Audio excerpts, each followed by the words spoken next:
Carolus Linnaeus बहुत ही important नाम है, फादर ऑफ मॉडर्न टैक्सोनॉमी कहा जाता है, इसलिए फादर ऑफ मॉडर्न टैक्सोनॉमी है। और इनकी पुस्तक का नाम है सिस्टेमा नेचुरी, जिसमें 500 अलग अलग प्रकार के जीवों की इन्होंने क्या किया है, एक्सप्लेनेशन किया है, बहुत ही डिटेल में बताया है, क्लासिफिकेशन किया है उनका, इसलिए कैरोलस।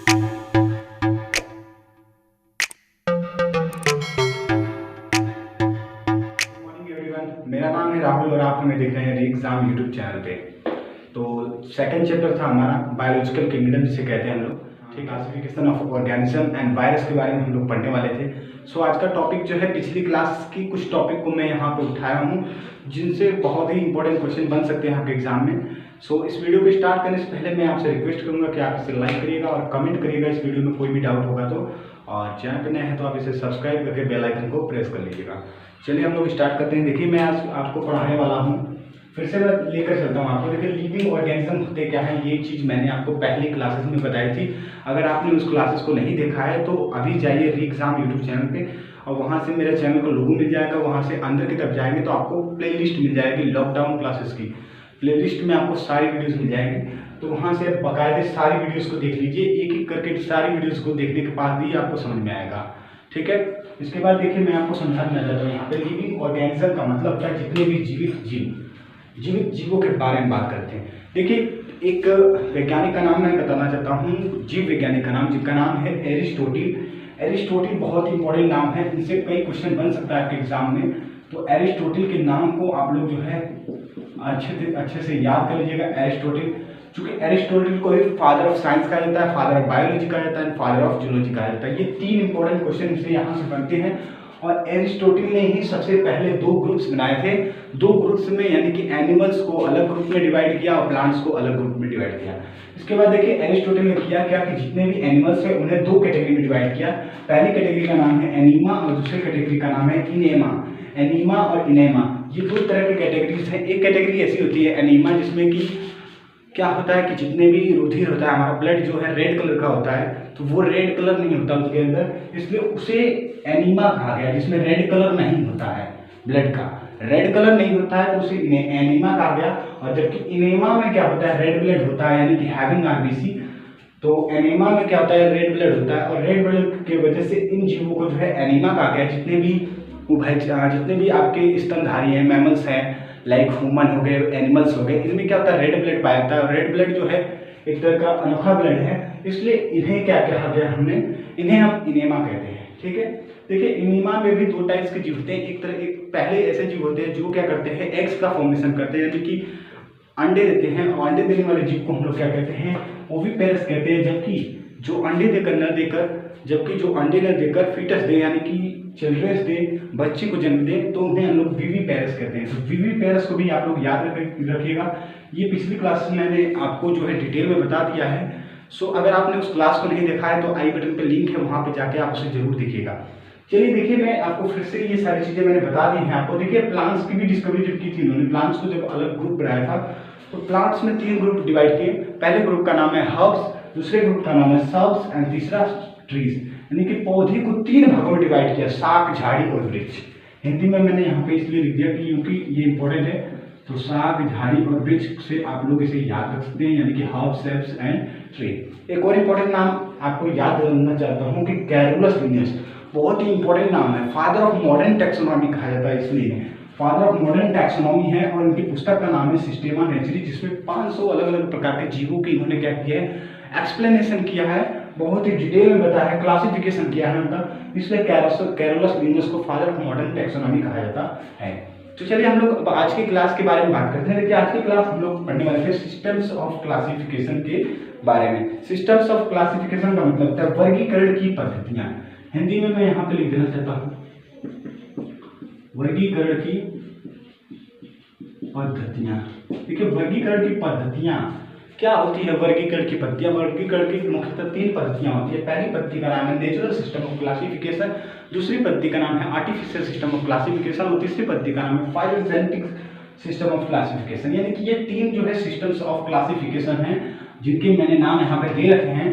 देखिए नेचुरल का मतलब होता है प्राकृतिक, यानी कि प्राकृतिक पद्धति। आर्टिफिशियल का मतलब होता है कृत्रिम पद्धति, और फाइलोजेनेटिक का मतलब होता है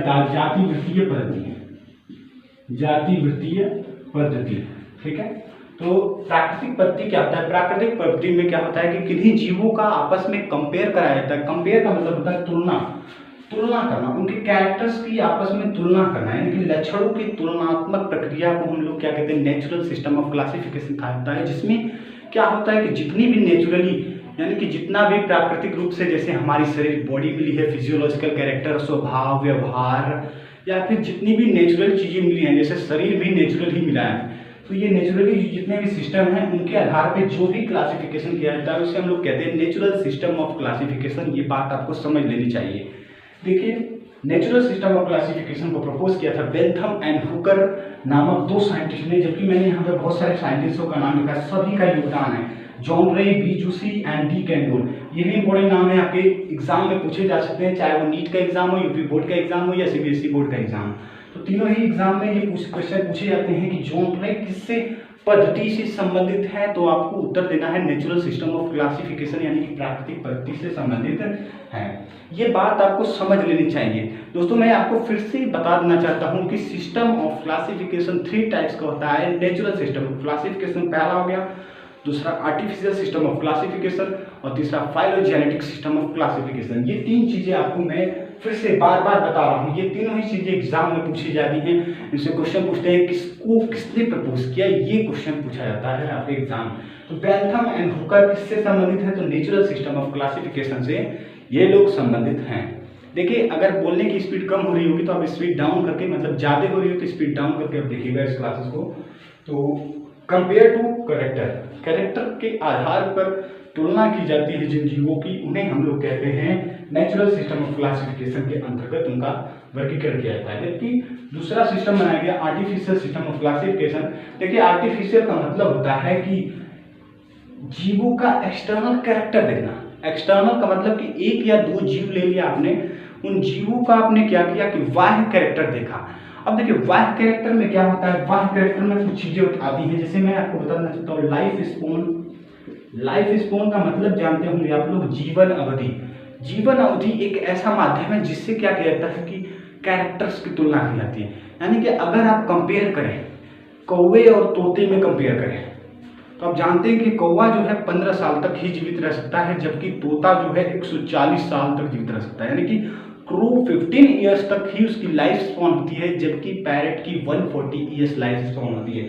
तो ये एक लाइफ स्पॉन का डिफरेंस है, ये एक लाइफ स्पॉन का डिफरेंस है। इसी तरह इसमें 3 तरह के प्लांट्स होते हैं या एनिमल्स होते हैं, जो भी आपको मैं बताना चाहता हूँ। एक होते हैं एनुअल, एक होते हैं बाइनियल और एक होते हैं पेरेनियल। एनुअल, बाइनियल और पेरेनियल, यानी कि 1 वर्षीय, द्विवर्षीय और बहुवर्षीय, 3 तरह की जो जीवन अवधि होती है। 3 तरह की। एक ऐसी होती है कि 1 वर्ष तक ही जो मतलब जो पौधे जीवित रहें या जो जंतु जीवित रहें तो उन्हें 1 वर्षीय जंतु या पौधे कहेंगे।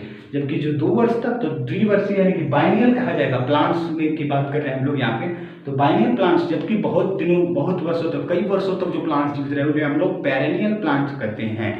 देखिए, मैं आपको बता देना चाहता हूँ कि देखिए, अब अगर जंतु की बात करें तो जंतु 2 तरह के होते हैं आर्टिफिशियल सिस्टम के हिसाब से। एक होते हैं एक्वाटिक एनिमल्स, दूसरे होते हैं टेरेस्ट्रियल एनिमल्स। एक्वाटिक का मतलब ही होता है, मैं यहाँ पे आपको समझा देना चाहता हूँ, एक्वाटिक एनिमल्स। एक्वाटिक का मतलब होता है जलीय, जो जल में निवास करे, उसे हम लोग एक्वाटिक कहेंगे। जबकि जो टेरेस्ट्रियल, टेरेस्ट्रियल का मतलब स्थलीय, जो स्थल पे निवास करे, उसे हम लोग क्या कहते हैं? स्थलीय जीव कहते हैं। ये बात भी आपको समझ लेनी है आर्टिफिशियल सिस्टम के अनुसार। तो आर्टिफिशियल सिस्टम के अनुसार ही क्या होता है, इन जीवों का वर्गीकरण किया जाता है बाह्य कैरेक्टर के आधार पे। जो भी वर्गीकरण किया जाता है, एक्सटर्नल कैरेक्टर के आधार पे जो भी क्लासिफिकेशन किया जाता है, उसे हम लोग आर्टिफिशियल सिस्टम ऑफ क्लासिफिकेशन कहते हैं। ये बात मैंने आपको समझा दी है। देखिए, इसमें भी इसको, इस थ्योरी को जो प्रपोज किया है उनके वैज्ञानिक का नाम है, सबसे पहला नाम है एरिस्टोटिल। एरिस्टोटिल, ये नाम याद रखना है आपको, क्योंकि ये एग्जाम में बहुत बार पूछा गया। और लीनियस का नाम आपको याद रखना है। एरिस्टोटिल और लीनियस, ये 2 महत्वपूर्ण साइंटिस्ट हैं। इनका नाम बहुत ही इंपॉर्टेंट है, जो कि थियोफ्रास्टस, प्लाइनी और बोहिन का भी नाम आप याद रख सकते हो, इनसे भी क्वेश्चन बनते हैं। लेकिन एरिस्टोटिल, लीनियस को आपको हमेशा याद रखना है। तीसरा है फाइलोजेनेटिक सिस्टम ऑफ क्लासिफिकेशन। देखिए, फाइलोजेनेटिक सिस्टम ऑफ क्लासिफिकेशन नाम ही से पता चला है, जाति वृत्तीय, यानी कि जाति की क्लासिफिकेशन हो रहा है, जाति के आधार पे किसी भी एनी स्पेसिस क्लासिफाइड या classification based on development sequence. Development sequence का मतलब होता है विकासीय क्रम। किसी भी जाति की विकासीय क्रम के आधार पर जो भी क्लासिफिकेशन या वर्गीकरण किया जाता है उसे हम लोग फाइलोजेनेटिक सिस्टम ऑफ क्लासिफिकेशन कहते हैं। ये बात आपको याद रखनी है। किसी भी जाति का के विकासीय क्रम के आधार पर, देखिए कोई भी जाति है, कोई भी स्पेसीज है का विकासीय क्रम जो है, यानी कि जिस तरह उसके अंदर ग्रोथ हो रही है उस ग्रोथ के आधार पे जो वर्गीकरण हो रहा है उस वर्गीकरण को हम लोग फाइलोजेनेटिक सिस्टम ऑफ क्लासिफिकेशन कहते हैं। इस थ्योरी को प्रपोज किया था कुछ वैज्ञानिकों ने, जैसे एंगलर हो गए, प्रेंटल हो गए, हस्टिंसन हो गए, टिप्पो एंड टक्सटायरन। ये इंपॉर्टेंट नाम है, एंगलर, प्रेंटल, हस्टिंसन और टिप्पो एंड टक्सटायरन। ये सारे साइंटिस्ट हैं। साइंटिस्टों का नाम आपको याद रखना है क्योंकि साइंटिस्ट के नाम से ही क्वेश्चन बनेगा आपके एग्जाम में। सो स्टूडेंट मैं आपको फिर से बताना चाहता हूँ कि सिस्टम ऑफ क्लासिफिकेशन 3 टाइप्स का होगा: natural system of classification, artificial system of classification और फाइलोजेनेटिक सिस्टम ऑफ क्लासिफिकेशन। तो ये तीनों चीज़ों को मैंने समझा दिया है आपको। पिछली क्लास की भी चीज़ों को मैंने समझा दिया है। एरिस्टोटल, जो बच्चों को अगर जिस स्टूडेंट को नहीं समझ में आया होगा तो पर्सनली आप हमें कमेंट करके बता सकते हैं कि आपको कौन सा क्वेश्चन नहीं समझ में आया है या किस चीज़ में आपको डाउट है, तो वो हमें कमेंट करके बता सकते हैं। और इस वीडियो को पूरा देखने के लिए धन्यवाद और लाइक करिएगा इसे और शेयर करिएगा अपने व्हाट्सएप ग्रुप और फेसबुक ग्रुप में। और अगर आपने हमारे चैनल को सब्सक्राइब नहीं किया तो सब्सक्राइब करके बेल आइकन को प्रेस कर दीजिए। आज के लिए इतना ही। Good bye.